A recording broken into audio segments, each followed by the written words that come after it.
Hello everyone, welcome to the History Academy. If you are new to the channel, please like, subscribe and press the bell icon for more videos.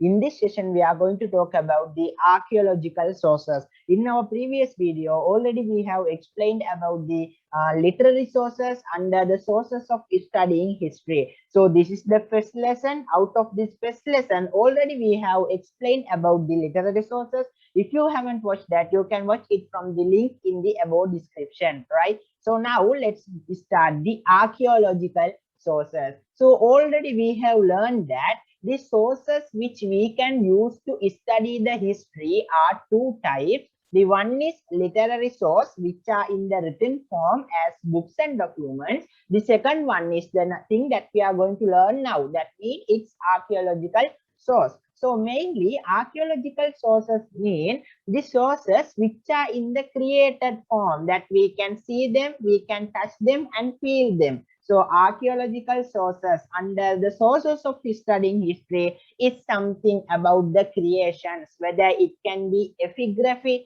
whether it can be ancient coins, ancient ruins, ancient settlements, ancient drawings, sculptures and texts, which are in the created form and not in the written form. If the sources are in the written form, we call them as literary source. If the sources are in the created form as creations, we call them as archaeological source. So under archaeological source, they have given us some topics like epigraphy, coins, ruins, drawings, sculpture and antiques. So once we have completed with these topics, we come to an end in this lesson, right? Okay, then epigraphy. So what is mean by epigraphy? It is used to denote writing on stones, right? So writing on stones mean epigraphy. So writing on stones, clay slabs. So the slabs made out of clay, copper plates, golden plates, wood, and on various urns, right? So what is epigraphy? Simply the definition is epigraphy is writing on stones, clay slabs, copper plates, golden plates, wood, and urns, right? So that's a special definition for the epigraphy, right? Okay. Then under epigraphy, writings on stone slab or rocks, we call them as cell right? So in the epigraphy, writings on stone slab and rocks, we call them as cell or we call them as shilalipi inscriptions, right? So epigraphy means simply writing on stones, clay slab, walls, copper plates, and all the things which is included. In that way, cell means writing on the stone slabs or rocks, right? So now let's study about inscriptions. So in the history, we have studied about many types of inscriptions or writing on stone or rocks where they contain many information. For example, Soroborava inscription, which mentions about the laws and regulation related to Hopitigamu market. So in that way, inscription is very useful, right? So what is inscription? Writing on stone slabs or rocks. So these are some of the categorized groups of inscriptions. So for rock inscriptions, which were written on rock, we call them as Girilipi, and file inscriptions in the shape of files we call Tamlipi, and for slab inscription written on stone slabs we call Puarlipi, and once again seat inscription, the inscription made out of the shape of seats, we call them as seat inscription. So Asana Lipi. So in Sinhala, Asana means seat. So the inscription written on this asana, we call them as seat inscriptions, right? So there are some of the inscription called rock inscription, file inscription, slab inscriptions, and seat inscriptions. Once again, the oldest inscription in Sri Lanka is Brahmi inscription, right? So we have to remember that the oldest inscription in Sri Lanka, it can become in the short answer question. So we have to memorize that. So the oldest inscription in this country are named as Brahmi inscription. So why Brahmi inscription is used? They were written to record, in order to record information about offering cave to bhikkhus. So at that time, the people offered cave to bhikkhus at that time. In order to record that event, that particular event, they have used the Brahmi inscription, right? Okay, so we have studied about the inscriptions under epigraphy, right? So what is this image? This image shows a person called Claudius Ptolemy, right? So he's a Greek Roman, lived in Alexandria between 90 to 168 AD. We have to memorize this. Was a geographer. So what did he do? He drew a map of Sri Lanka. So in the picture descriptions, these type of questions will be there. So already we have studied about the inscriptions, and once again Brahmi inscription is used to record the event such as offering cave to Bhikkhus, which is the oldest inscription in the Sri Lanka, right? Okay, so now we have studied about the inscription. In this part we are mentioning about the uses of inscription. So why people use the rock inscription, file inscription, asana inscription? So why they use? Here they have given the uses of the inscription. So the inscriptions are used to write record on various events such as offering premises to temples. So for example, Brahmi inscription is used in order to record the events such as offering cave to bhikkhus. Other than that, to administrate temples, inscriptions were used. In order to mention the laws and all, inscriptions were used. So informing government laws to people. So today we have different kind of communication technology, but in the past, if the government want to inform any laws to people, then they use the inscription. In addition to that, in order to charge the taxes, they have used the inscription. For trading, for forgiving convicts, in order to forgive the wrongdoings, they have used the inscription. And appreciating the service, right? So in order to appreciate some official service, they use the inscription. So let's memorize it once again. So what are the uses? They have used in order to record events such as offering premises, places to temple. For example, Brahmi inscription was used into that. And also, in order to inform government laws to people, they use the inscription. In order to charge the taxes, they use the inscription. For trading, they use the inscription. For forgiving convicts, they use the inscription.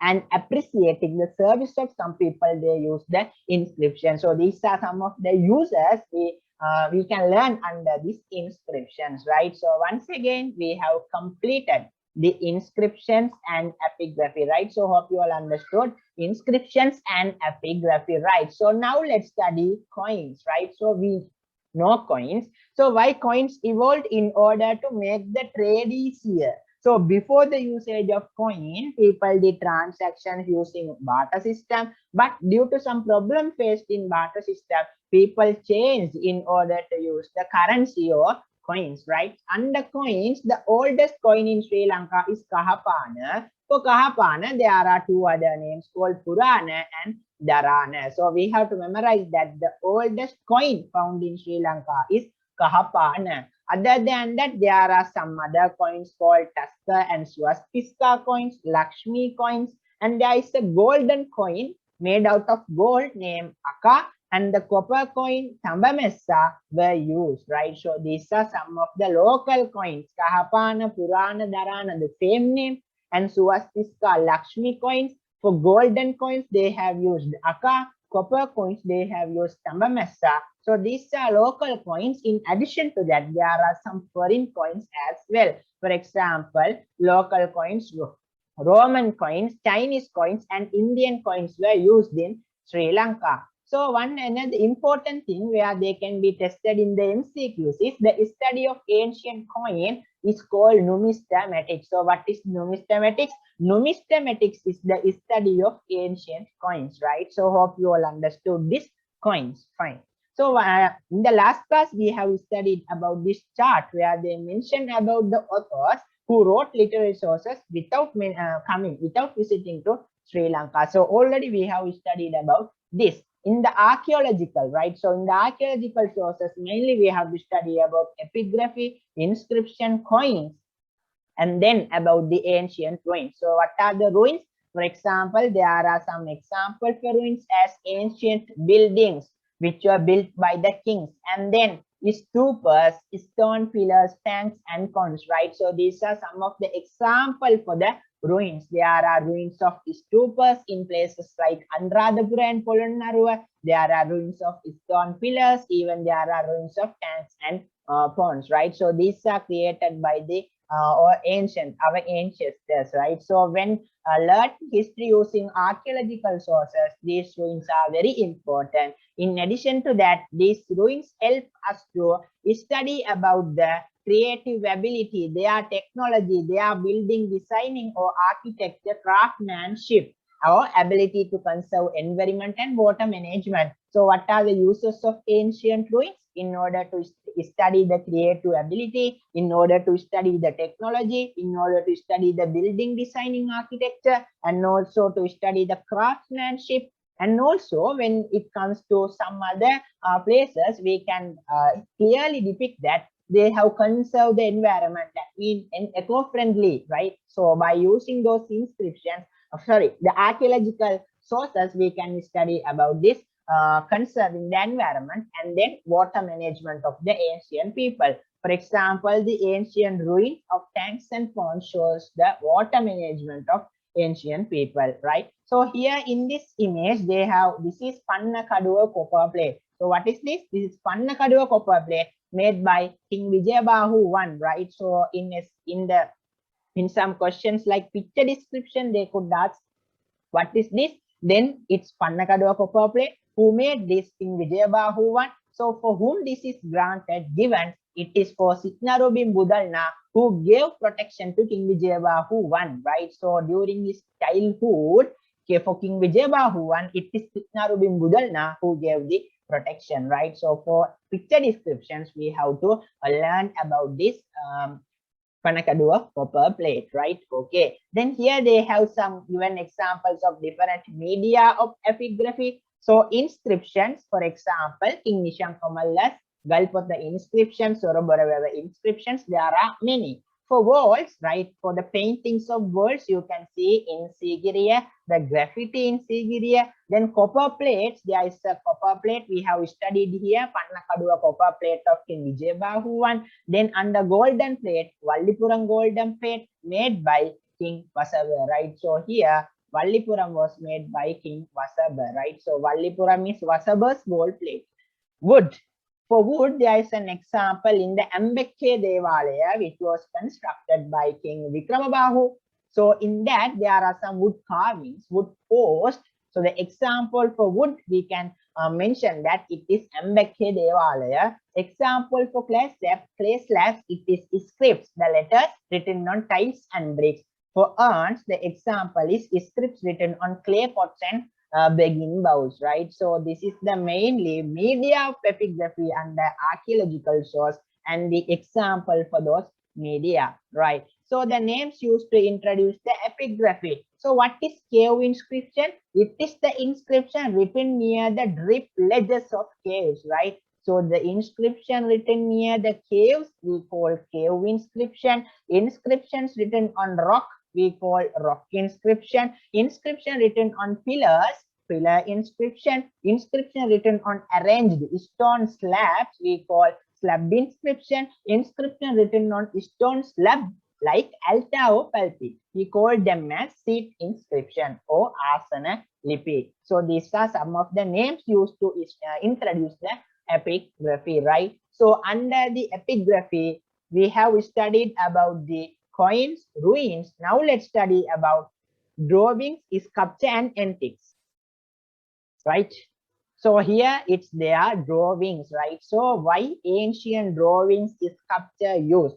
In order to display our culture. By using the drawings, sculpture and antiques, we can get a clear understanding about our culture, about the clothes of the people, about the artistic skills, about the jewelry used by people, about the usage of colors and religious beliefs. So by using drawings, sculpture and antiques, we can study about clothes, arts, use of jewelry using colors, religious belief. For example, the frescoes, the drawings in Sigiriya provide us information about clothes, jewelry, hair styles, and beauty culture of women. So these drawings depict us as their technology, right? So those are some of the uses of drawings and sculptures. And then what is antiques? Antiques mean which were made in the past and now the people use it, or else it can be seen in the museums. Even antiques were used in order to show the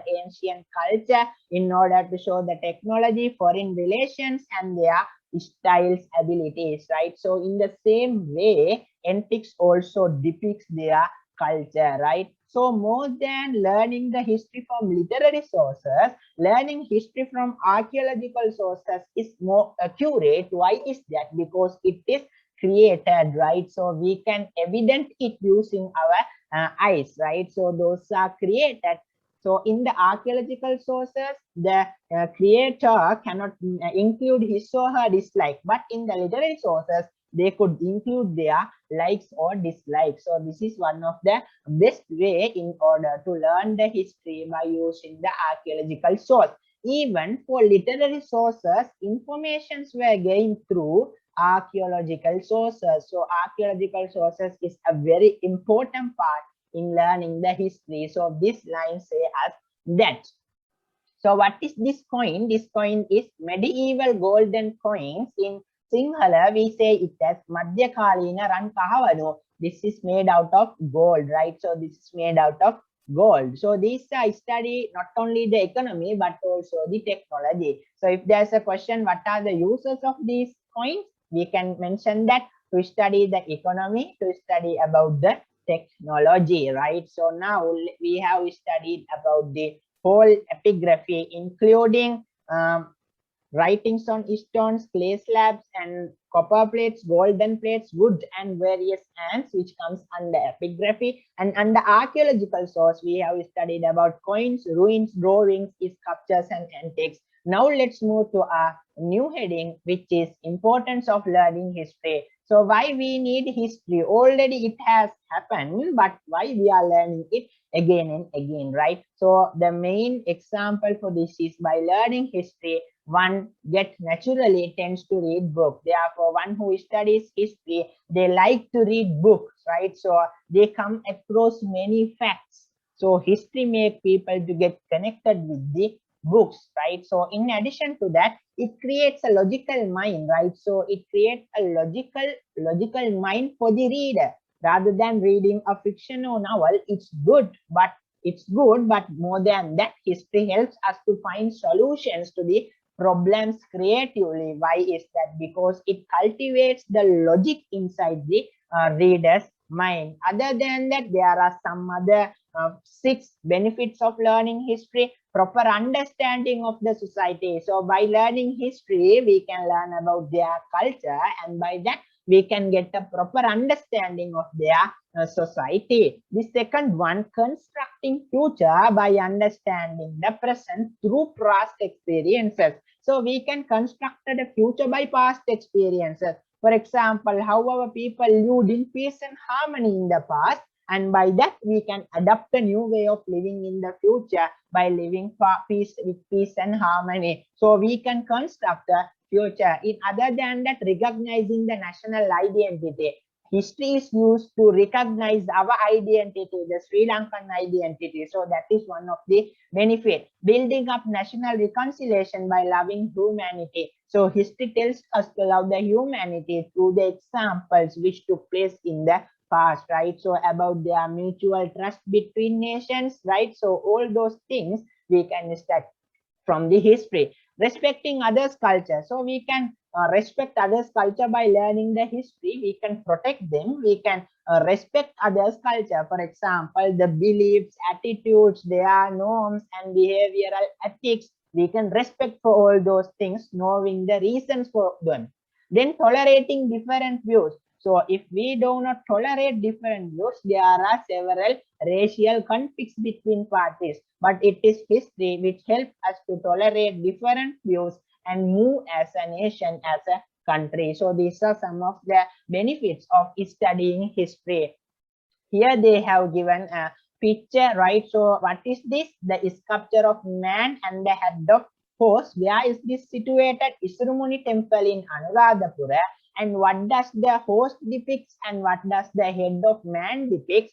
Head of horse, it is Agni Deviyo, the god Agni. And image of man, it is Parjanaya, which is made, sculptured in 7th or 8th century AD. So this can be tested in essay type, picture descriptions, right? Okay, so now let's come to the last part of our lesson. So first we studied about archaeological source, the second one about importance of studying history, the third one protecting archaeological source. So it is archaeological source which shows our identity. For example, what remain here as archaeological sources today is the only creation, long-lasting raw materials, right? So large-scale creations are there, tanks are there, canals are there, but due to urbanization, due to expansion of settlements, constructing roads, constructing buildings and agricultural activities, these archaeological sources could be destroyed.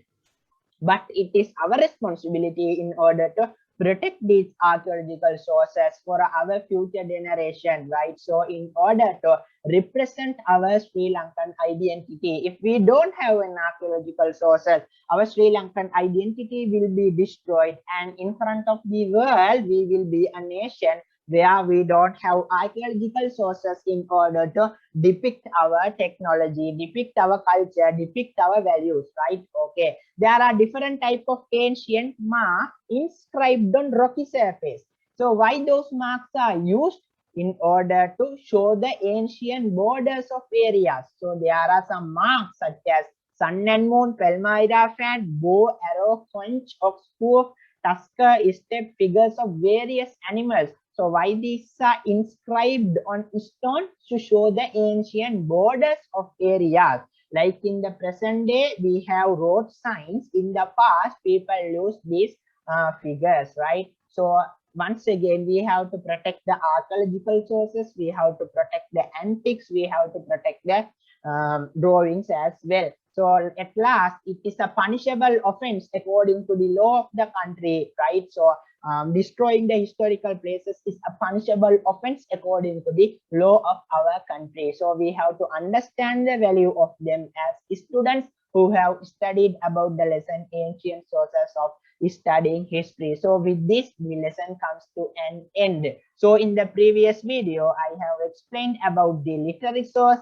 In this video, we have studied about archaeological source, including epigraphy, coins, ruins, drawings, sculpture, and antiques, right? So we have studied all these things, and we have studied about importance of learning history, and at last, why we have to protect archaeological sources. So from what we have studied, there will be many essay type questions as well. So hope you all understood this. So this is the revision program for students who are facing all level this year. So this will be very useful in order to revise your lesson. So in the next revision video, let's meet with the second lesson, the ancient settlements. Until then, be connected with the channel, right? So in the community post, I will post and upload many MCQ questions where you can answer them using the poll, right? So you have to vote your answers, and at evening I will be answering them as well, right? So hope you all understood this. Let's meet with another interesting video. Thanks for watching.